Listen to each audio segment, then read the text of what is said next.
Laurie, I have to give you some feedback. You should not be doing the things you were doing before. You should not be fixing payroll issues and answering benefit questions. You have 2 people on your team who should be doing that. It had never occurred to me because I didn't have any leadership training. No one sat me down and talked about the expectations. It didn't occur to me that the value I brought to the organization fundamentally shifted. Yes, I'm valued for my expertise, and sometimes I'm actually a leader because of my expertise. I'm leading a team, and I have to figure out what my value is beyond just knowing stuff and being able to do stuff. I worked for a CEO once who said all the right things. He said, I want people to feel comfortable sharing their ideas, that we want to make people feel like entrepreneurs of their own department. And one of my colleagues disagreed with him on something. And he got so mad, he got up and left the room and didn't speak to the entire team for 3 days. I find leaders will either go back to what they know because it's a little comfortable and kind of do it because they can do it fast and it's easy, or they go the polar opposite, which is abandon everybody, neither of which are the right answer. You may not realize that you're creating disengagement on your team, that people are now feeling deflated.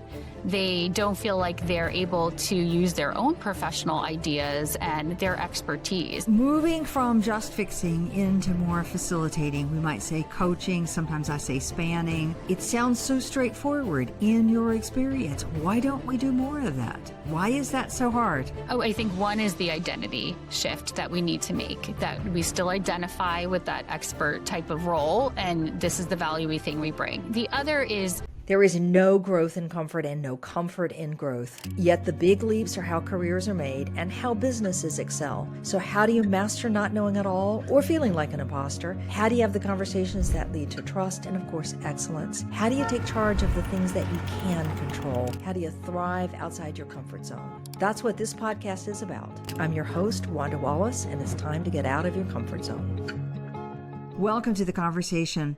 I know each of you are busy. My question for you for today and in general is, are you having the kind of impact you want to have, or are you just staying busy? So are you stuck too much in execution and not enough time thinking about the larger landscape, the strategic space, if you will, the facilitation space? How do you shift more into facilitation, and why should you in the first place? How do you get out of execution mode with not leaving things hanging? And what are the 6 barriers that we see keep leaders stuck? So that's our conversation for the day. My guest is Laurie Maddalena. She's a leadership provocateur and author of The Elevated Leader.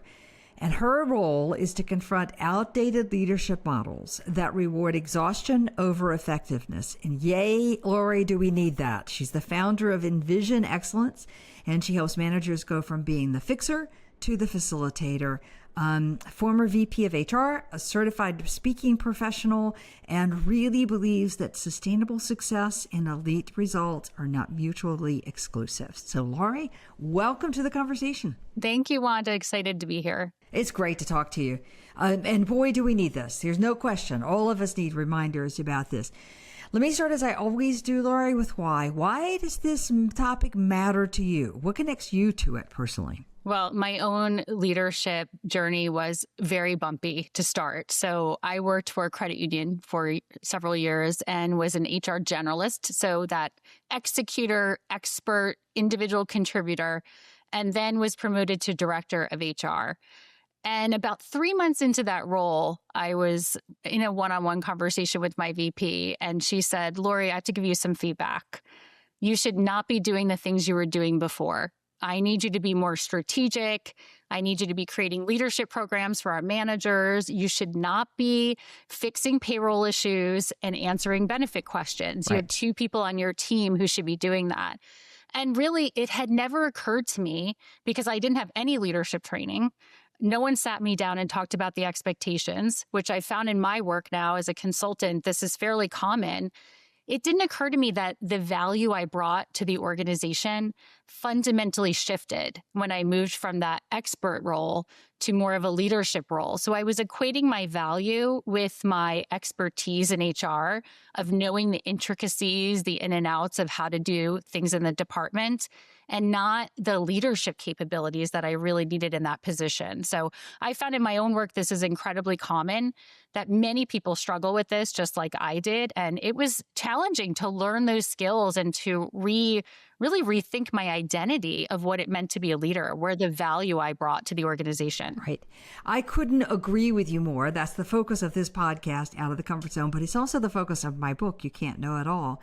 This notion that, yes, I'm valued for my expertise, and sometimes I'm actually a leader because of my expertise. I'm leading a team, but then I have to go into those moments or those years or those roles or a whole range of half and half time where I'm not supposed to show up as the expert. I can't show up as the expert, and I have to figure out what my value is beyond just knowing stuff. Yes. And being able to do stuff. And I find leaders will either go back to what they know because it's a little comfortable and kind of do it because they can do it fast and it's easy, or they go the polar opposite, which is abandon everybody who, the old thing and try to dig deeply and become the expert in the new thing. Neither of which are the right answer. Yes, I find that as well. I think the expertise feels very comfortable. And so for a lot of leaders, they tend to get back into what I was doing every day, my comfort zone. And I get a dopamine hit every day when I check things off the list of tasks. And I think when we shift into that more leadership role, and I know you talk a lot about the expert, the spanning leader, particularly more of the spanning leader, it takes a different set of competencies that are not as easy to check off every day. And so it feels uncomfortable to move into that. It is uncomfortable. It's super hard to understand what your value is, exactly as your boss said to you, because I know what my value is when I solve a problem. That's right. When I check off a task. What's my value when somebody else is solving the problem? Yeah. That's where we get in trouble. Okay, I use the language expert to spanning, but I want to stick with your language. You talk about going from fixing or executing to facilitating. How do you define those two, and why should we move to facilitating? Yeah, so the fixer is that expert leader, that expert person who is, and I think a lot of us were conditioned this way. I really think there's been an evolution even in leadership of 30, 40 years ago. You could be more of an executor type leader, make sure, you're moving things along, jumping in the trenches with your team. But as we've had this evolution over the past few decades of what employees want at work, now we need to be much more in a space of being able to build capacity on our team, to coach our team members, to not be the bottleneck all the time. So a simple example would be a fixer would be, imagine you have a team member come to you and say, what should I do? How should I handle this problem? A fixer would probably do one of two things: either just tell you exactly how to handle it, or say, here, I'll take it, give it to me. Whereas a facilitator will use this as an opportunity. They see a little bit more of the strategic approach here of how can I build that person's capacity, their confidence, their competencies, and leverage my team in a different way. So I'm going to be curious and ask questions. And it might even be a 3-minute interaction of, well, what does the preliminary data tell you? What do you think? What are some options you've thought of how to solve this? And really engage in much more of a critical thinking exercise to build up those team members. So it's not just getting in with the answers, it's much more of moving up to that facilitation, being curious, helping to get people to think for themselves, helping to solve problems that way. So you're getting results through people, not just telling people what to do. Excellent. We might call that coaching as well, might just facilitating their discovery.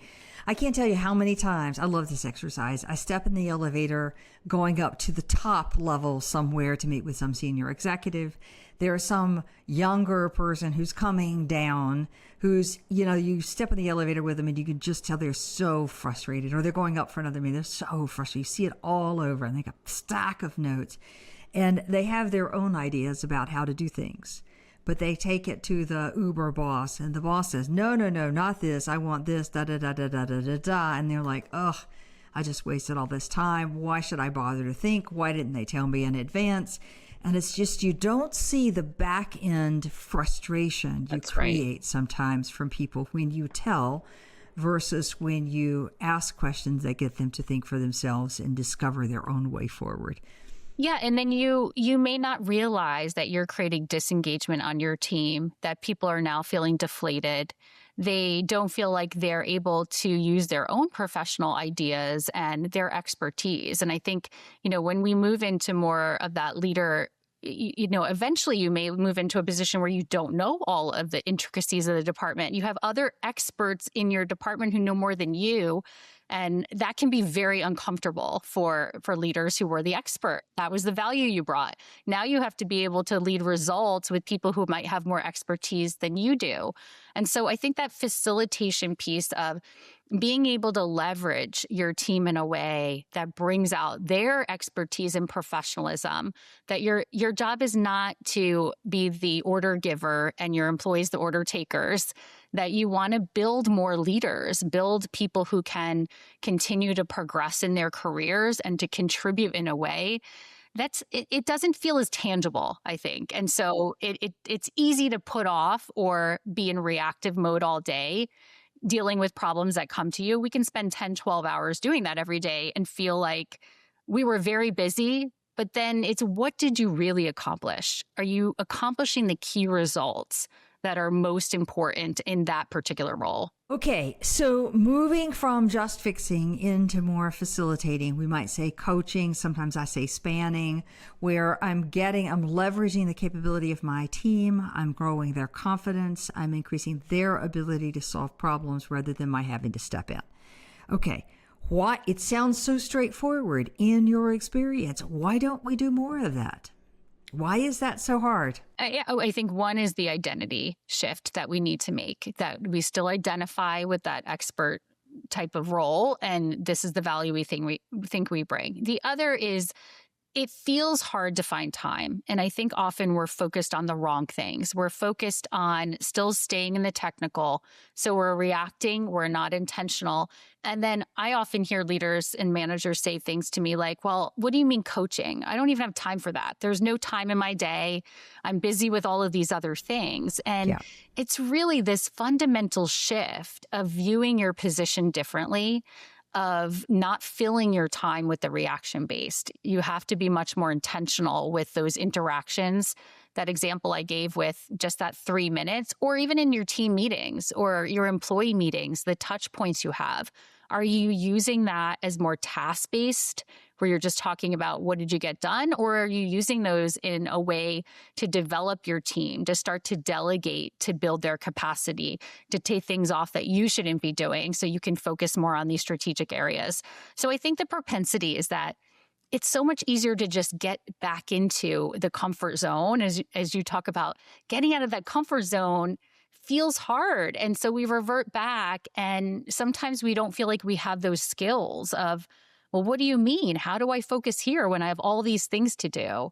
And that's where I think that the key result areas, I like to take people through an exercise where they're really reflecting on what is the value that I bring to the organization in this role. And so just going back to my example, I thought the value I brought was my HR expertise, that I knew how to process payroll and administer benefits. But the value in my leadership role was now to coach my team members. The value was to make connections across the organization and build alignment with other leaders across the organization. The value was to influence how we move things forward in a different way. And so once I got really clear about what those key result areas were, it felt more tangible of this is where I should be spending my time every day versus what's in front of me that I can react to. Right. Richard Medcalf says this, and I quote him all the time because I just think it's brilliant. This notion that I will never manage my time differently until I'm really clear what I need to be managing my time for. Meaning, if I don't know what my real value add is, then I will fill my calendar with activities and reactions and fixing, because that's comfortable and feels self-satisfying, I should say. Yes. But when I'm focused on where my real value is, that's where you start to make time. You let other people do other things. So I think you're saying the same kind of thing, Laurie. Yeah, exactly. Okay. Let's shift from this fixing, facilitating, talk about the 6 barriers, the 6 kind of things that get in the way of this shift. So start with just telling me what the 6 are, and then I want to go back to each and talk about what it looks like and what do you do to avoid it. Yeah. So these 6 barriers, these 6 limiters, I believe that almost all of us, probably all of us, have experienced at least one or more of these in our leadership journey. And often as you're progressing to higher level or more advanced leadership roles, they tend to pop up again. And so they're very common, and what they all have in common is that we focus on technical. And so the first is lack of self-awareness, lack of focus, lack of delegation, lack of team engagement, conflict avoidant, and passive approach. And so lack of self-awareness. Well, some people are more self-aware than others, but this can be on a continuum. You might have someone who monopolizes conversations, and maybe there's some impact there that they need to work on. Some of these can be more toxic. So I'll give you an example from my own experience. I worked for a CEO once who said all the right things. He said, I want people to feel comfortable sharing their ideas, that we want to make people feel like entrepreneurs of their own department and build, create better ideas. One time I remember being in an executive meeting and one of my colleagues disagreed with him on something. And he got so mad, he got up and left the room and didn't speak to the entire team for 3 days. Now, the emotional wake that leaves of not creating that psychological safety. He said the right things, but his actions didn't align. And so, clearly that's an egregious example of lack of self-awareness. But the impact that we have on how we show up every day with our teams, and, do we have that emotional stability?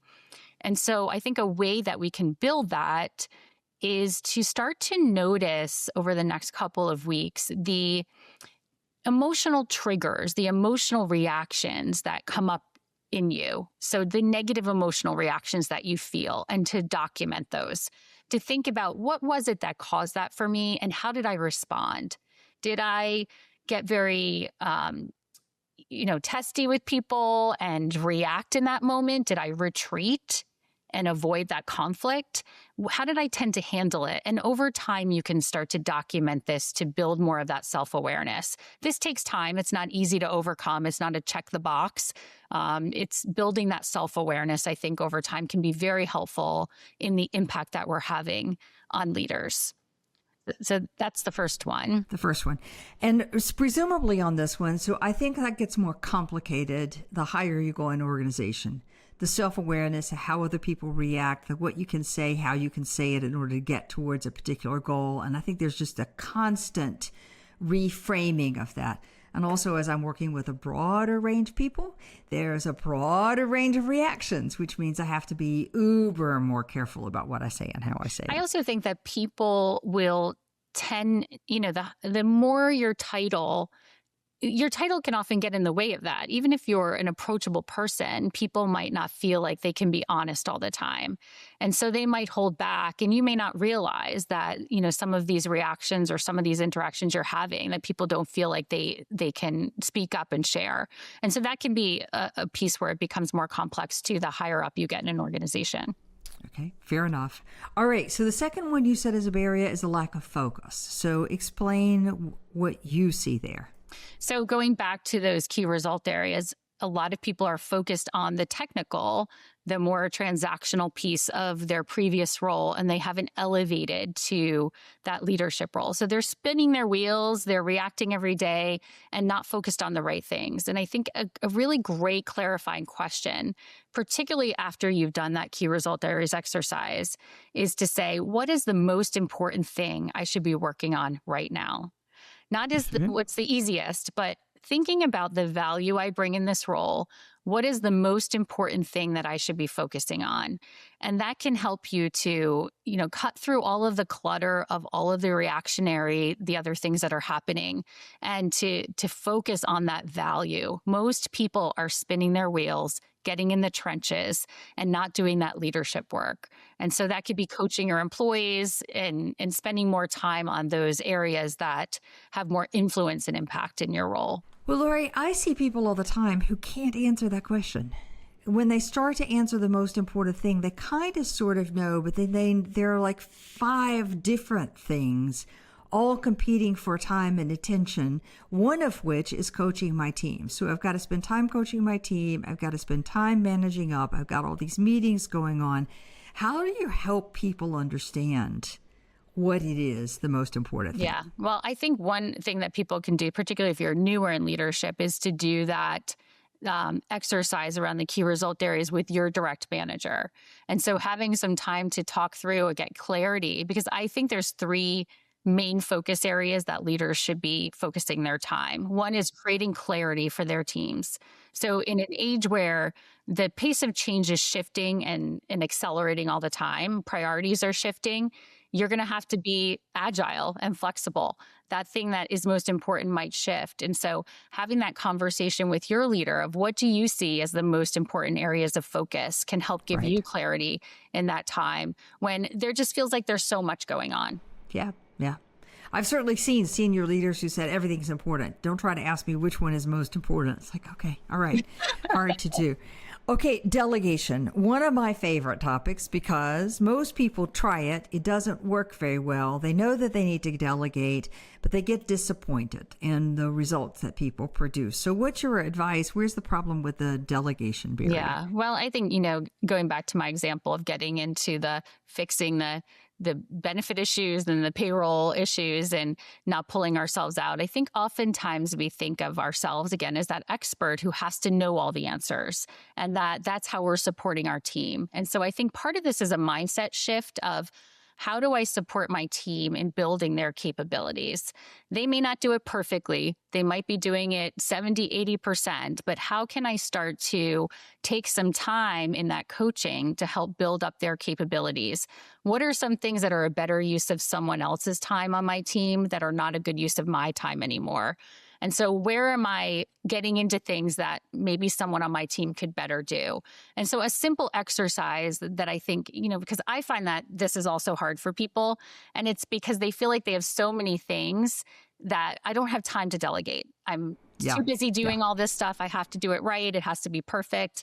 But going through your next couple of weeks, and every time you have something that you need to do, is this something that someone else on my team could do? Is this something that I should not be in that's not a good use of my time? And starting to document that. This is something I still do in my own business, is sometimes I'll find myself doing something that someone on my team should be doing. I'll document it. That's the first step. And then starting to use some of your team meetings to take that time to start to train someone, start to develop them in how to do it.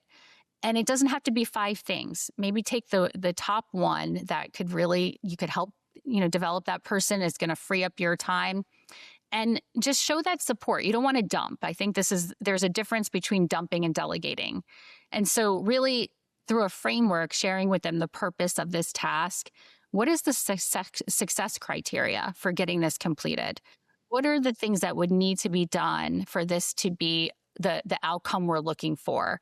So you're not just dumping a task on them, you're really supporting them and then allowing them to ask questions and knowing it won't be perfect. So I think part of the discomfort in moving into leadership is we're so used to being that problem solver and the fixer and making sure things are done accurately that we have to let go of that a little bit more. And that's a mindset shift for a lot of people. Right. I often say 2 things. I often say to people, when you're going to a meeting, never go alone because then you own the tasks that were created in that meeting. If you can bring somebody with you, then they've at least heard the beginning conversation. It's a whole lot easier for them to pick up that piece of activity and carry it forward because they got all the context for it. That's a great strategy. And I realize there are occasions where you can't do that, but every time you can, that's an easier way to delegate. Right. Yeah, absolutely. Yeah. And I also say, it may take somebody 5 times longer to do the task than it takes to do you, but it costs less than that. If you think about an hour of their time and what it's worth, it's also costs less than for you to try to spend your time doing that. And I think that's a really big piece because, as you said, you have to think longer term of it might take me 40 minutes to teach that person. And in the moment, I could do that in 5 minutes. But longer term, think about the compounding effect of that and how it keeps you from doing the other elements Right. that you really need Right. to be the value you're bringing.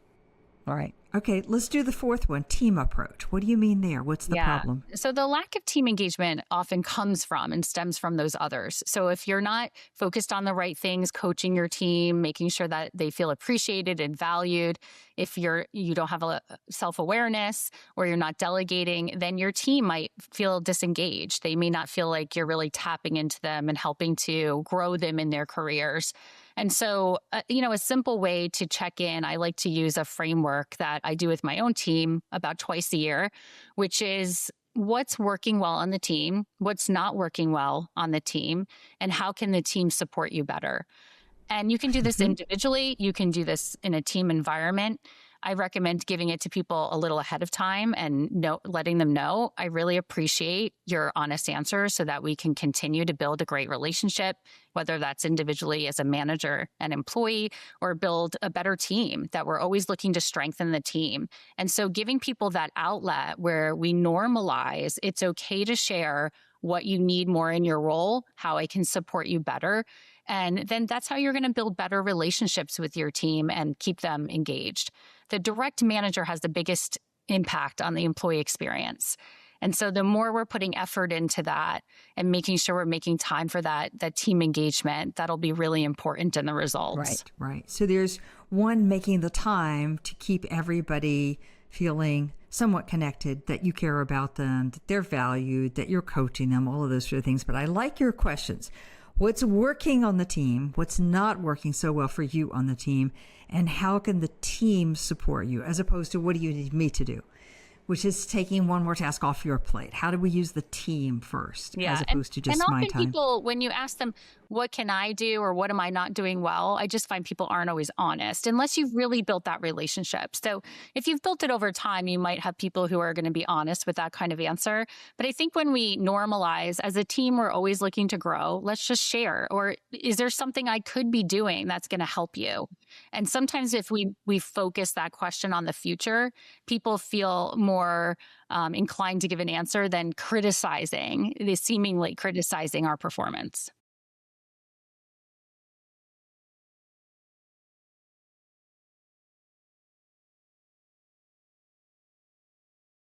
That's right.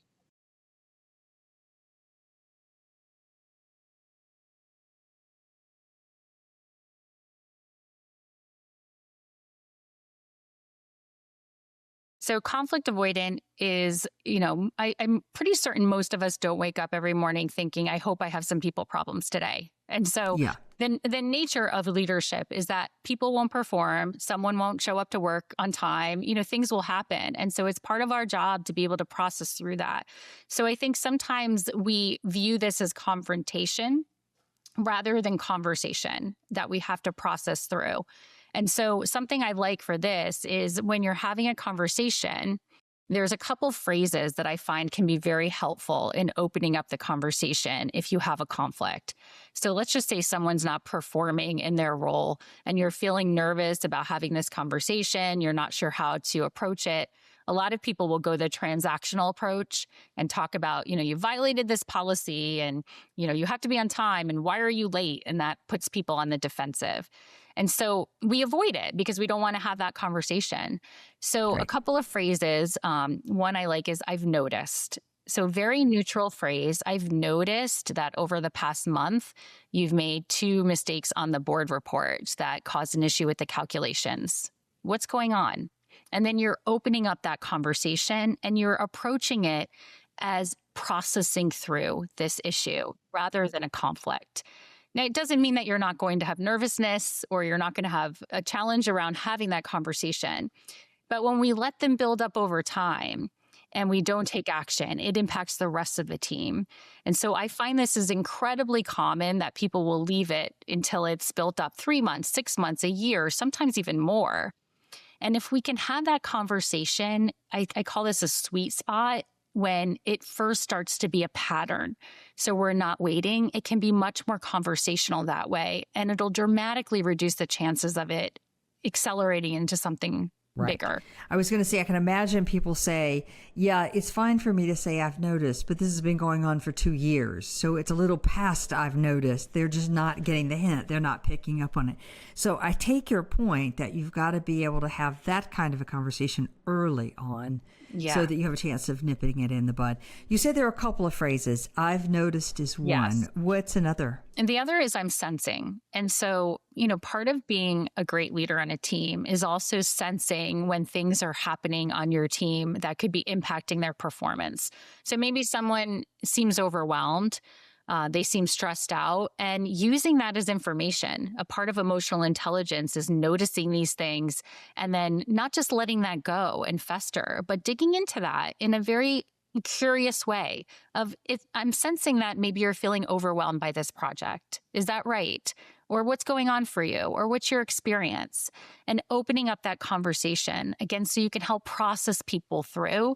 I think that's great coaching of helping people build those skills and not letting those things fester and build up into something bigger.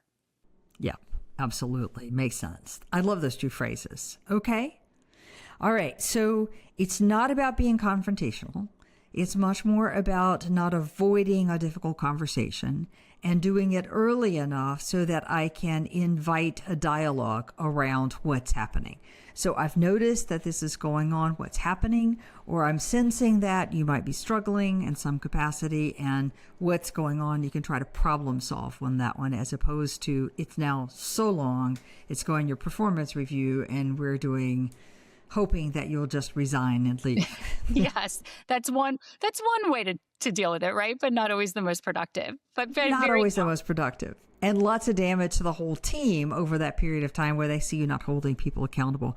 All right, passive approach. What do you mean by this one as the last barrier? So passive approach is where we're just reacting to everything that's coming to us and we're not actively being an active leader. And so I believe leadership is action. And what does that mean? That means creating clarity for our teams regularly, having those touch points to do that. That could be one-on-one meetings, that could be team meetings, being intentional about that time, making sure that you're caretaking the culture, which is having those coaching conversations. Often I find that leaders will say things like, well, I see my team every day and they know they can come to me. And I don't think that's great leadership in today's environment. With so many things, priorities shifting, we have to be out there actively creating that clarity, helping people understand what those priorities are, building those touch points. I think this has become a lot more complex in the hybrid environment. So for leaders who are managing people who are remote, it takes a lot more energy and effort to manage remote people. It's very easy to just stay behind your laptop and to send things through text or messages, and you're not going to get the results you need that way. You've got to build those connections. And so passive approach is where you're just waiting. You're waiting and reacting to the things coming to you, but you're not being intentional about those key result areas and making sure that you're facilitating those results with your team. Okay. All right. So 6 big watch-outs. One is to be aware of your own emotional triggers. Track those over time so that you're reacting appropriately to what's going on, not spinning your team members into a tailspin that will then kill 3 days of their life as well and productivity. So self-aware about your emotional triggers. 2 is really clear on where your value is, what your most important thing is right now, so that you can drive the key results that matter. That's in conversation with your manager, of course. 3 is delegating, not dumping, delegating. I often say not ditching and deserting. Oh, I like that one. That's so you're trying to say, making sure that people understand with clarity what they're trying to achieve, that they've got some coaching, they understand the purpose, they know the criteria for success, that you're asking questions of them, and that you're allowing them to learn, which means it won't be 100% perfect and it might take a little bit of time to get there. 4th is using the team. So asking the team to evaluate what's working for and not for the team, and how can the team support individuals. Great way to keep people feeling more valued and more engaged through the team rather than just through me as a leader. 5 is not avoiding the difficult conversations early in the game. phrases like, I've noticed that. So we could talk about it, understand what's happening, why it's happening, reset standards, expectations. And 6 is really being intentional versus passive, actively leading, not just waiting for something to come to you and reacting to it. So that clarity, the coaching, the building, the connections, the setting, the purpose and direction. Wow, that was a great summary. All right, fabulous. I love that. I like it when people say I do that one a whole lot better. Okay. The last thing I want to talk about for just a few minutes, Laurie, is this notion about space for reflection.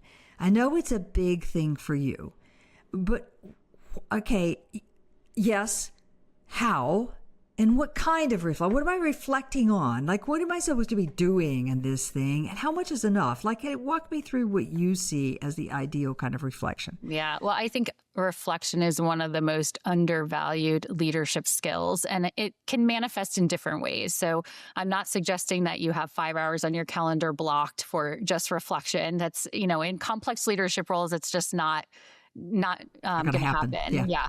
So, but I think there are ways that we can build it into how we're transitioning through our day and even how we're just approaching situations. And so are we taking time to be intentional with different parts of our day? So reflection could be, before I'm going into this meeting I'm leading, am I determining what the core purpose of this particular meeting is?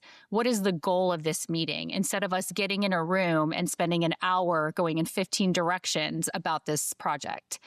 Reflection could be a practice at the end of the day of, okay, I got to certain things, I didn't get to other things.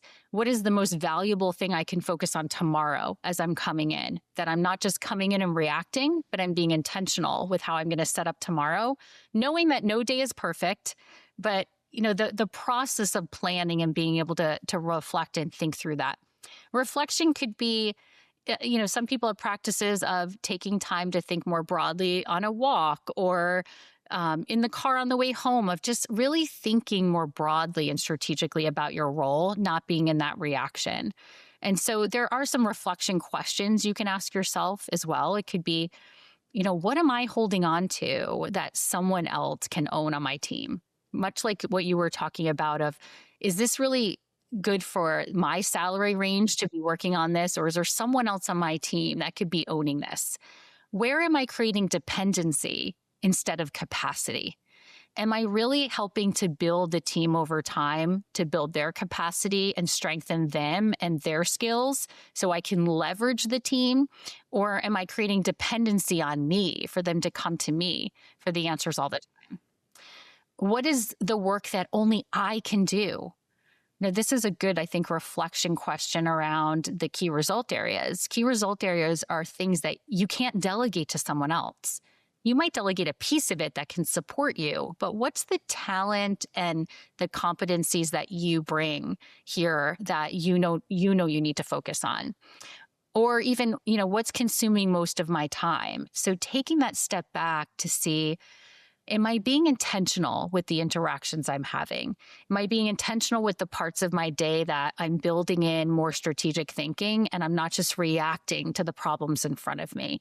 So I think there are many different practices or even just mindset shifts of how we're thinking about how we go into different parts of our day that can be very beneficial in keeping us more in that facilitation versus that fixing place. Right.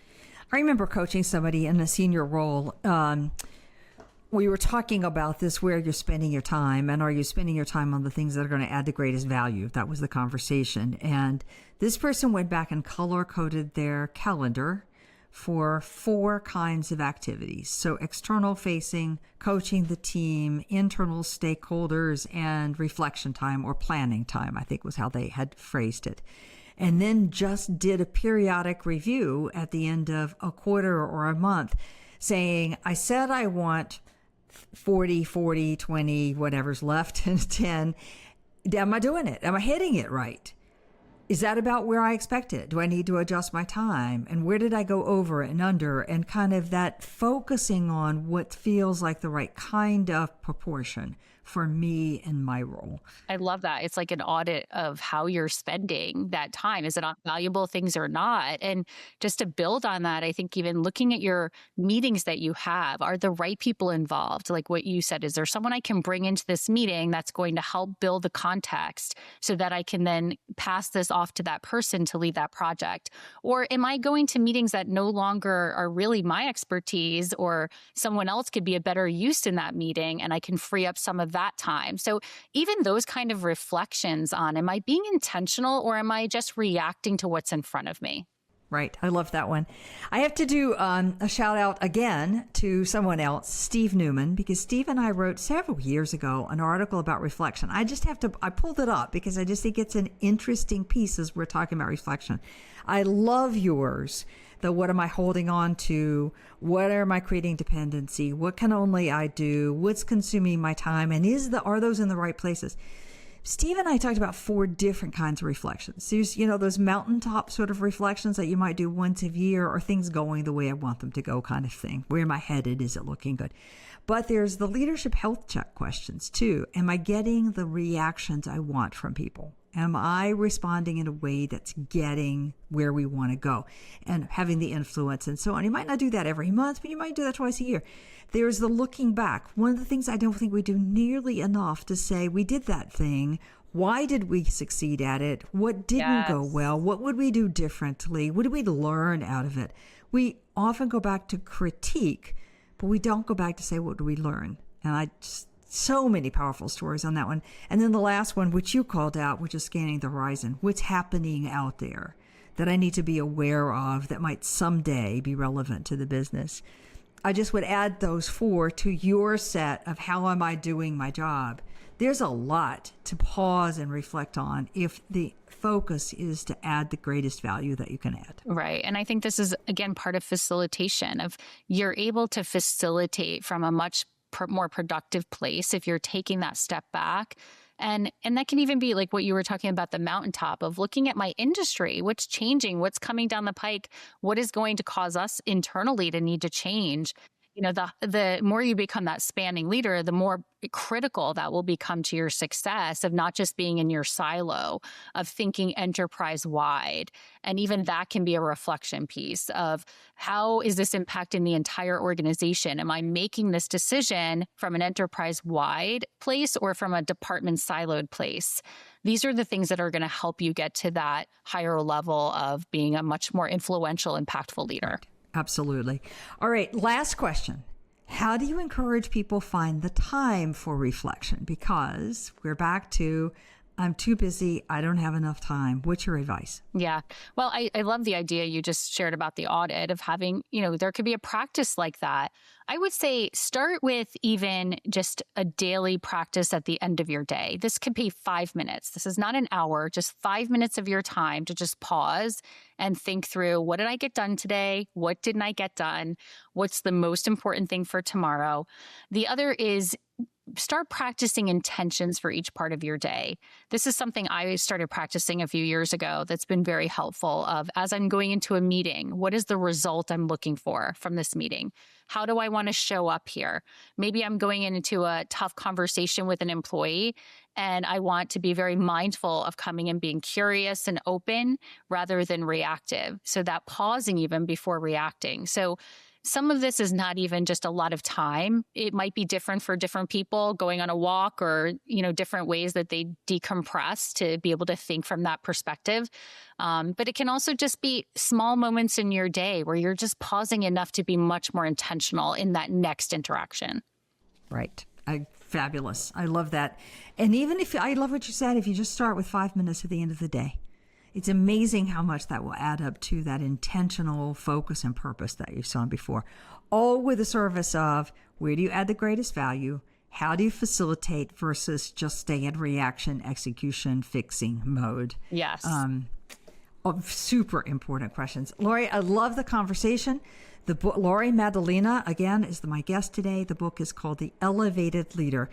Laurie, if somebody wanted to find you, where's the best place to get in touch with you? They can go to lauriemaddalena.com. And we actually have that assessment and a complimentary assessment around those 6 barriers. So they can get that assessment there. Also, LinkedIn and Instagram. Would love to connect with people there. Fantastic. Well, check us out on LinkedIn and on Instagram because we'll be posting the link to that assessment and you can evaluate how well you're doing right there. So, Laurie, thank you again. It's a pleasure having you here as a guest. Thanks so much, Wanda. All right. And join us next week for another episode of Getting Out of Your Comfort Zone. Always send us a message. We love to hear from you anytime. Outofthecomfortzone.com. Until next week.